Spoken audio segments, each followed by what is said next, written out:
Good morning और सुप्रभातम प्यारे विद्यार्थियों। एमडी स्कूल रावत की ऑनलाइन क्लासेस में आपका स्वागत है।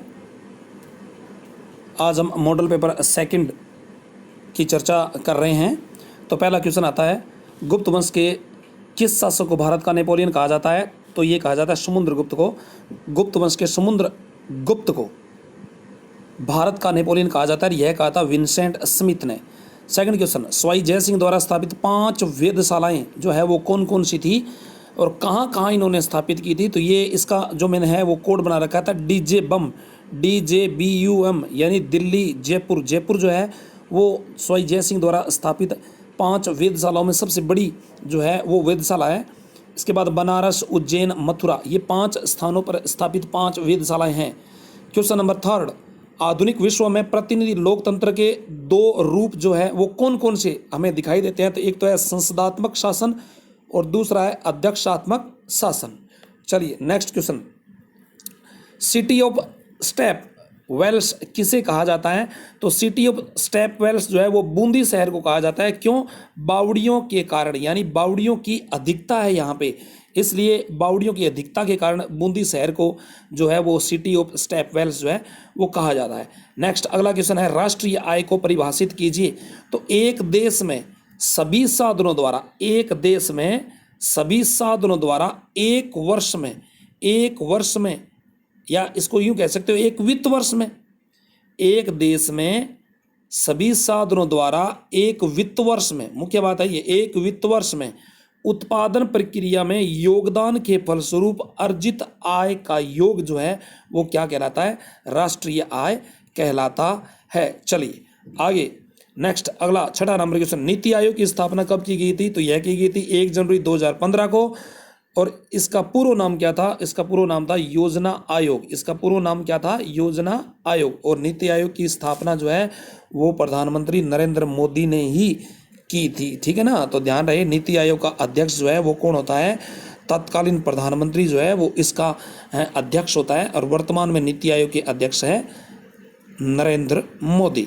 चलिए क्वेश्चन नंबर 7, प्रति व्यक्ति आय ज्ञात करने का सूत्र जो है वो बताइए। तो प्रति व्यक्ति आय का अगर अपने सूत्र याद करते हैं तो जितनी देश की कुल आय होती है, यानी राष्ट्रीय आय में से अगर आप जनसंख्या का भाग दे दो तो वो प्रति व्यक्ति आय जो है वो निकल जाती है। चलिए नेक्स्ट अगला क्वेश्चन, सामान्य कीमत स्तर से क्या तात्पर्य है? 8वां प्रश्न, सामान्य कीमत स्तर से क्या तात्पर्य है?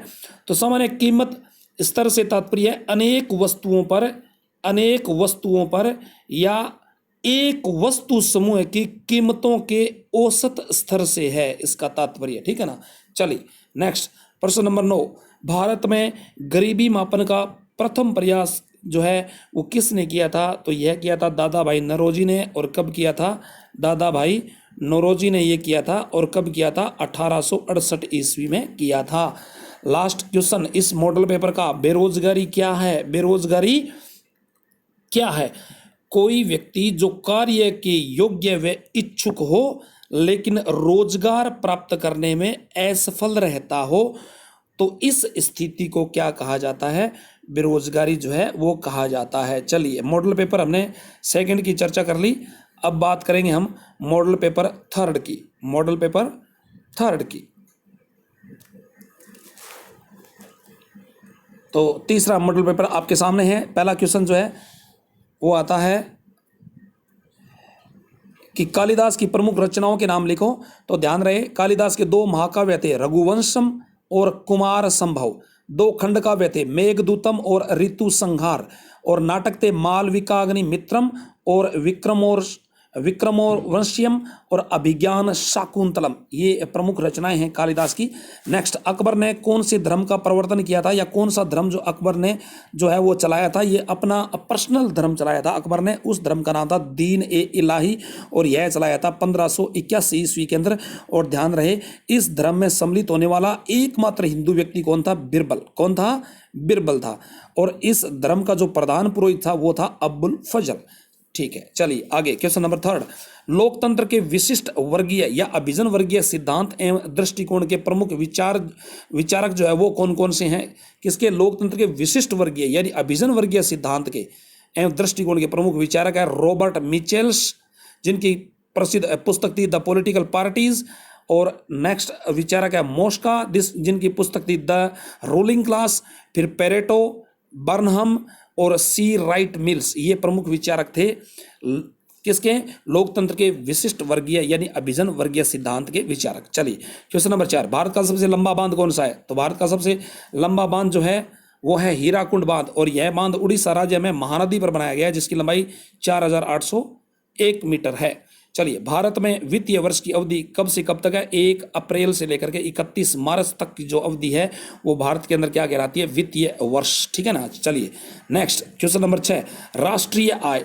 तो ध्यान रहे, इसकी अलग अलग दे रखी है, मैंने परिभाषा अलग दे रखी है, राष्ट्रीय आय समिति अलग दे रखी है, इसकी गणना के बारे में, इसकी अवधारणाएं ये अलग अलग दे रखा है। तो सबसे पहले बात करेंगे अपने परिभाषा की। सबसे पहले बात करते हैं कि इसकी परिभाषा की। राष्ट्रीय आय की परिभाषा, एक देश के सभी साधनों द्वारा एक वर्ष में उत्पादन प्रक्रिया में योगदान के फलस्वरूप अर्जित आय का योग जो है वो क्या कहलाता है? राष्ट्रीय आय कहलाता है। नेक्स्ट, राष्ट्रीय आय समिति का गठन जो है वो कब किया गया था? 1949 ईस्वी में। किसके द्वारा किया गया था या किसकी अध्यक्षता में इस समिति का गठन किया गया था? तो पीसी महाबलोनिस की अध्यक्षता के अंदर किया गया था। अगला प्रश्न आ रहा है, भारत में राष्ट्रीय आय की गणना का कार्य जो है वो किसके द्वारा संपादित होता है या किसके द्वारा किया जाता है? तो केंद्रीय सांख्यिकी संगठन द्वारा। किसके द्वारा? केंद्रीय सांख्यिकी संगठन द्वारा किया जाता है। नेक्स्ट अगला क्वेश्चन, राष्ट्रीय आय की अवधारणाएं तो कौन कौन सी है? तो ध्यान रहे, इसके नाम जो है वो मैंने यहाँ नोट कर रखे हैं। सकल घरेलू उत्पाद, शुद्ध घरेलू उत्पाद, सकल घरेलू उत्पाद, शुद्ध घरेलू उत्पाद। इसके बाद में सकल राष्ट्रीय उत्पाद और शुद्ध राष्ट्रीय उत्पाद, ये प्रमुख है। ठीक है ना। चलिए अब मॉडल पेपर अपने बात करेंगे 4 की, 3 के बाद अब अपने चर्चा करेंगे मॉडल पेपर 4 की। तो पहला क्वेश्चन मॉडल पेपर 4 में जो फर्स्ट क्वेश्चन आता है, नालंदा विश्वविद्यालय की स्थापना किसने की थी? तो गुप्त शासक कुमार गुप्त ने नालंदा विश्वविद्यालय की क्या की थी? स्थापना की थी। और नालंदा विश्वविद्यालय जो है वो कहाँ हुआ करता था? वर्तमान में जहाँ बिहार है वहाँ नालंदा विश्वविद्यालय जो है वो हुआ करता था। चलिए आगे बढ़ते हैं। एक था तक्षशिला विश्वविद्यालय, ये पाकिस्तान के अंदर हुआ करता था। दीवान ए विजारत जो है वो क्या था? सल्तनत काल के अंदर यानी दिल्ली में सल्तनत काल में एक वित्त विभाग हुआ करता था। ठीक है ना। तो उसे क्या कहा जाता था? दीवान ए विजारत कहा जाता था। चलिए अब लोकतंत्र संबंधी विभिन्न सिद्धांत जो है वो कौन कौन से थे या दृष्टिकोण भी कह सकते हो। प्रमुख रूप से जो बात आती है वो सिद्धांत की आती है। तो ये सिद्धांत कौन कौन से थे तो और उनके विचारक कौन कौन से थे? प्रमुख या प्रवर्तक भी कह सकते हो। तो इस मतलब सिद्धांत को मानने वाले जो है वो प्रमुख विचारक कौन कौन से हुआ करते थे, या यूँ कह सकते हो पॉलिटिशियन जो है वो कौन कौन से हुआ करते थे। हालांकि राजनेता नहीं कह सकते अपने, मतलब प्रमुख विचारक कौन कौन से थे, पॉलिटिशियन नहीं, विचारक कौन कौन से थे। तो सबसे पहली बात आती है परंपरागत उदारवादी सिद्धांत की। तो इसके अंदर टी.एच. ग्रीन है, मॉन्टेस्क्यू है, जे.एस. मिल है, हॉब्स है, लॉक है, रूसो है, बेंथम है, Abraham Lincoln, Jefferson, Robert Spencer. तो ये सभी के सभी किसके? परंपरागत उदारवादी जो सिद्धांत के प्रमुख जो है वो विचारक थे। दूसरा आता है बहुलवादी में H.J. लोस्की है, अर्नेस्ट बार्कर है, मिस फॉलेट है, G.D.H. कोल है, डिग्वी है। और विशिष्ट वर्गीय आएगा तो रॉबर्ट मिचेल्स, मोस्का, सी राइट मिल्स, पेरेटो, बर्नहम, ये सभी इसके अंदर आएंगे। मार्क्सवादी की अगर अपने बात करते हैं तो प्रतिपादक थे इस सिद्धांत के कार्ल मार्क्स और फ्रेडरिक एंजल्स। और इस सिद्धांत को व्यावहारिक रूप किसने दिया था? लेनिन है, स्टालिन है, माओ त्से-तुंग है, इन्होंने दिया था। और नेक्स्ट और 5वां अंतिम आता है समाजवादी सिद्धांत। तो ध्यान रहे, उदारवादी कौन कौन सा? उदारवादी नंबर 1 पहला, और मार्क्सवादी सिद्धांत नंबर 4, इन दोनों से मिलकर के, ठीक है ना, जिस सिद्धांत का प्रतिपादन हुआ था वो है समाजवादी सिद्धांत। चलिए क्वेश्चन नंबर 4, अगला प्रश्न क्वेश्चन नंबर 4, राजस्थान में आदिवासी क्षेत्रों के विकास के लिए कौन सी बहुउद्देशीय परियोजना है? तो वो है माही बजाज सागर परियोजना। और ध्यान रहे, माही नदी जो है वो एकमात्र ऐसी नदी है जो राजस्थान में दक्षिण से प्रवेश करके दक्षिण में प्रवेश करके, ठीक है ना। अगर राजस्थान का दक्षिणी हिस्सा अगर इस तरह आ जाए तो यहाँ जो है वो सीमा लगती है एमपी की और यहाँ सीमा लगती है गुजरात की, ठीक है ना। तो इस तरह की नदियाँ तो दक्षिण से ही प्रवेश करती है और दक्षिण से ही निकल जाती है, ठीक है ना। तो यहाँ 2 बांध बने हुए हैं और यहाँ गुजरात में इस पर कड़ाना बांध बना हुआ है। तो माही नदी के ऊपर जो परियोजना चलाएगी वो माही बजाज सागर परियोजना है। और यहाँ बांसवाड़ा के अंदर जब ये प्रवेश करती है तो यहाँ पे एक बहुत बड़ा बांध बनाया हुआ है, ठीक है ना, जिसे ये माही नदी के ऊपर जो है वो विशेष तौर से बांध जो है वो माही बजाज सागर परियोजना के अंतर्गत ये यहाँ पे एक बहुत बड़ा बांध बना हुआ है। एक यहाँ बना हुआ है, ये माही बजाज सागर बांध है यहाँ राजस्थान के अंदर, यहाँ तो यहाँ कड़ाना बांध बना हुआ है।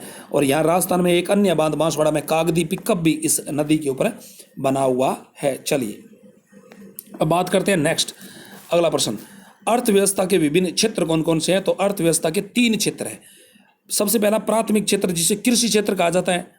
प्राथमिक क्षेत्र में क्या आता है, कृषि है, डेयरी है, खनन है। द्वितीय क्षेत्र को औद्योगिक क्षेत्र कहते हैं, उद्योग धंधों से प्राप्त होने वाली वस्तुएं जैसे सूत काटना, कपड़ा बुनना, चीनी और गुड़ तैयार करना, ईंट निर्माण करना, ये सभी। और तृतीय क्षेत्र जिसे सेवा क्षेत्र भी कहा जाता है, जिसके अंदर परिवहन, भंडारण, संचार, बैंक सेवाएं, व्यापार, internet, cafe, ATM, call centre, software company, ये सभी आ जाती है, ठीक है ना। ओके बच्चों, थैंक यू।